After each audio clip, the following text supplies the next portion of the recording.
In 1993, art and film began as I was talking with students at the School of the Arts, and I realized how little access they had to the rich cultural life of San Francisco. I convinced 18 students to take part in Saturday field trips. We visited galleries and museums a couple of times a month and went to see a more serious film than they ordinarily would choose, and afterwards would talk about it. Their immediate enthusiasm was a surprise. It seemed that something was filling their lives with event. Something was happening. They began to tell their friends, and their friends started talking about it too. Enthusiastic adults who loved the arts joined us as mentors and as role models.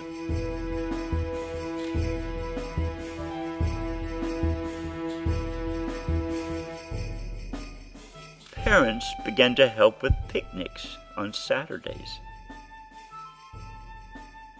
We searched for additional events and venues. Cultural institutions donated free tickets to the opera, the symphony, to theater and dance performances.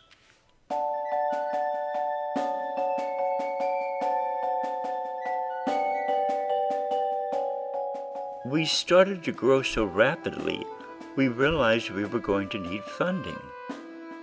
In New York, a friend, Michael Zimmer, threw a benefit evening. Artists Caio Fonseca and Mary Kaplan offered our first grant from their family foundation, the J.M. Kaplan Fund, while in San Francisco, the Walter and Elise Haas Fund and Chevron USA also gave us some help. Gary W. Ross and a number of enthusiastic adults also offered funds. We were constantly concerned about what students thought. We kept asking them, "What are you getting out of this?" Students kept telling us that they were being taken seriously as individuals.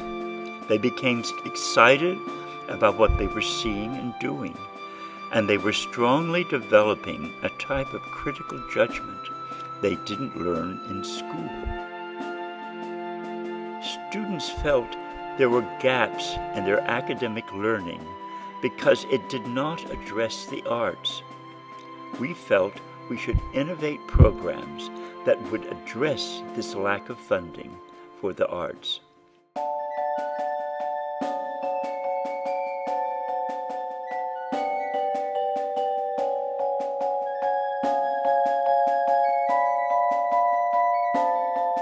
In January of 1997, we started Cine Club. The enthusiasm for the program led Tom Brooks of Dolby Labs to offer their beautiful screening room for a venue, and the Randall Museum offered an alternative space to show students classic films. European film director Agnieszka Holland encouraged its creation by donating the first funds for Cine Club. The popularity of Cine Club led to an increase of attendance at the Saturday programs and brought students in contact with all of our cultural events.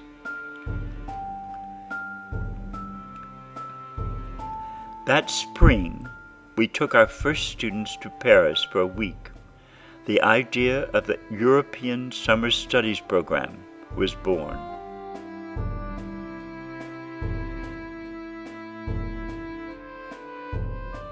In the summer, we sponsored our first public mural project for students at the School of the Arts. 5 artists worked for 3 months to complete the seasons.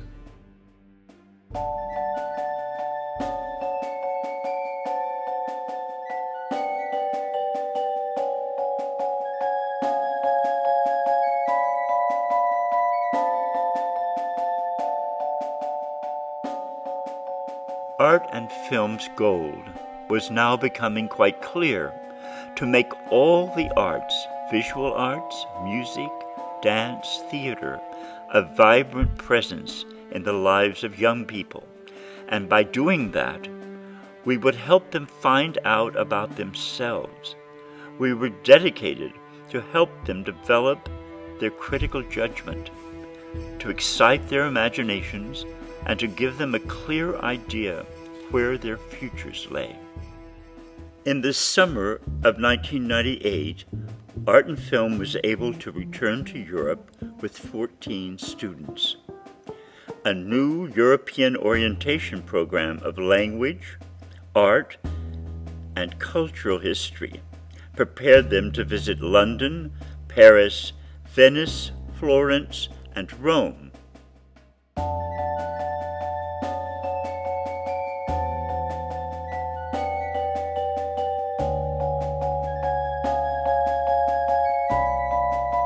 In the fall of 1998, we created the film workshop because students demanded it.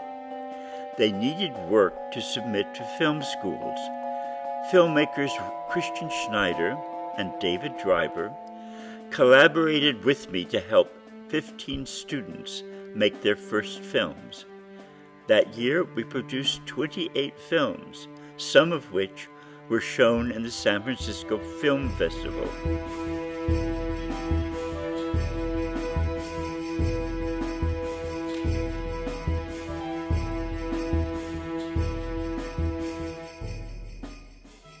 That August, another new event enriched the lives of our students.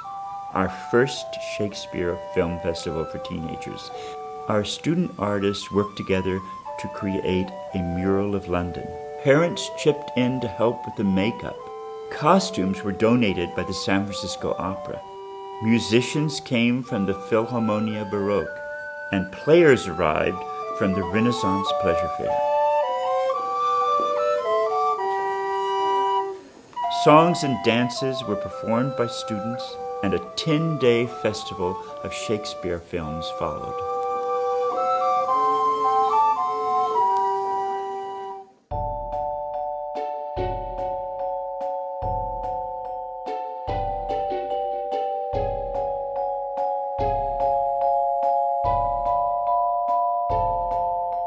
Innovations continued.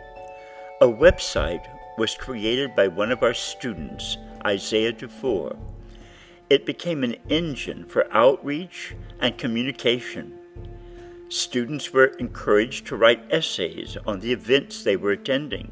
Students, parents, and mentors participated together at benefit events that attract new support from the community. A surreal night at the Art Institute features students in a costume parade. An evening at Foreign Cinema, organized by board member Ana Pinto da Silva, featured longtime patron jazz singer Paula West. Honorary chairman included Mayor Willie Brown and the conductor Michael Tilson Thomas. During our European orientations, filmmakers and students helped produce our first documentary, A Different Learning.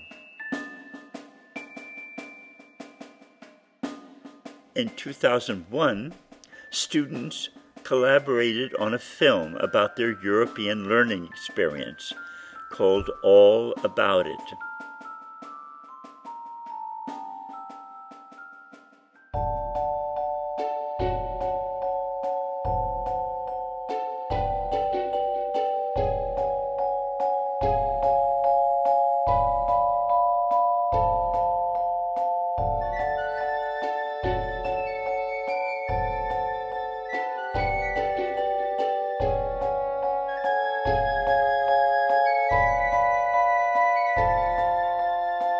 Art becomes a vital tool in which to augment anyone's educational learning.